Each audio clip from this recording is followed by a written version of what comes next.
Kyrgyzstan is a country suffused with nature and tradition.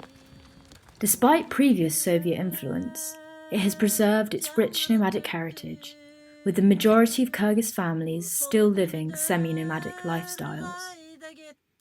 Yurts pepper the expansive mountain ranges, which cover 80% of the country's landmass. An undeniable beauty is found all around, offering a sense of peace to all who encounter it. Horses roam freely across the mountainsides and along bodies of water, including the shores of Issyk-Kul, the country's largest and the world's second largest high-altitude lake. In August 2022, I was lucky enough to join Gosha in the discovery of this fascinating country.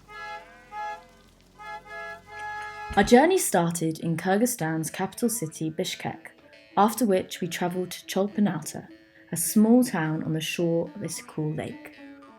In 2019, Mediate helped to fund the display cabinets for the artefacts in the local museum. Gosha and I were so pleased to see and hear about the difference that the project had made. We were told that since our help, many more locals and tourists had come to the museum to experience and learn about Kyrgyz history and culture.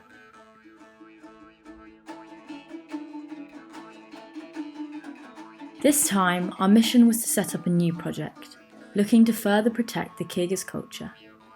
We spent a day with a group of artisans, learning about the production of a vast range of traditional objects and outfits. There were 3 artefacts which made the biggest impression on me. One was an authentic type of rope made from the twisting of horsehair by hand.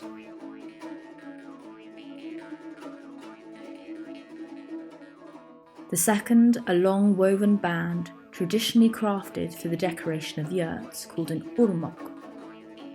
Lastly, a colourful patterned felt carpet known as a sherdak. Sherdaks are made through a rigorous process, which involves placing dyed pieces of wool which have been washed and dried on top of plain wool. Together, they are then soaked with soap and water, rolled up and squeezed. This process is repeated until the patterns start to hold. As we watched each artisan at work, I was mesmerised by the sheer effort and skill involved. Unlike in the Western world, everything here was meticulously handcrafted. To me, witnessing these traditional methods emphasised the importance of preserving such traditions in a mass-produced world. After speaking to each artisan, Gosha and I realised that our desire to prevent the evident fading of the Kyrgyz culture was shared by all the artisans. Consequently, we began discussing potential strategies through which Mediate could support. During our stay, Gosha and I were exposed to various other traditions. Among them was traditional headdresses. One memorable example was watching a 75-year-old woman have 5 kilograms of fabric wrapped around her head. We were told she would wear this headdress for an entire week before being changed. I found this particularly shocking and couldn't imagine completing essential daily tasks whilst carrying around such a burden. We also had the opportunity to travel across the country on horseback, which is traditionally the primary mode of transport. Spending numerous nights in yurts, we experienced the hardship of daily life and the harsh, challenging climate.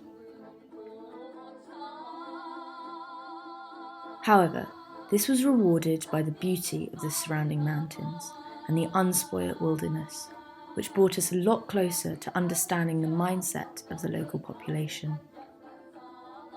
Our admiration for the people of Kyrgyzstan will hopefully translate into a successful future project that will help us to preserve this unique culture for generations to come.